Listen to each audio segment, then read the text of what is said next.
বন্ধুরা, আজকে তোমাদেরকে দেখাচ্ছি আর একটা নতুন এক্সারসাইজ। তাতে কিন্তু তোমাদের বেলি ফ্যাট রিডাকশনের জন্য ভীষণভাবে সহায়তা করবে। চলো তাহলে শুরু করা যাক। খুব সিম্পল, দেখবে। চলো শুরু করছি।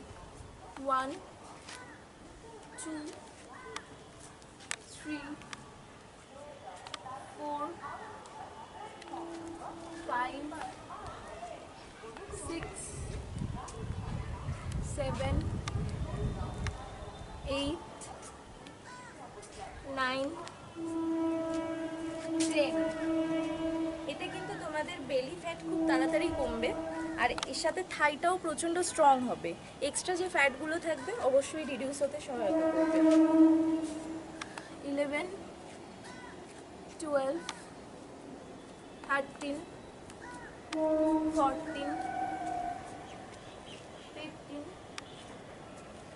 16 17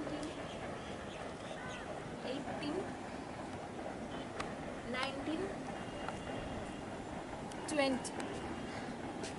এটা একটু করাটা কষ্টের আছে, দেখছো আমি অলরেডি ঘেমে গেছি, কিন্তু কষ্ট তো করতেই হবে সুন্দর আমার মতো স্লিম ফিগার পেতে গেলে। তোমরা দেখতে পাচ্ছ আগের বারের ভিডিও থেকে এইবারের ভিডিওতে দেখতে পাবে তোমরা যে আমি আগের থেকে অনেকটা স্লিম হয়েছি। তো আমার মতো এরকম স্লিম চেহারা পেতে গেলে তোমাদেরকে এইটুকু কষ্ট কিন্তু করতেই হবে। এটাও অবশ্যই 5 সেট করে করবে, 20টা।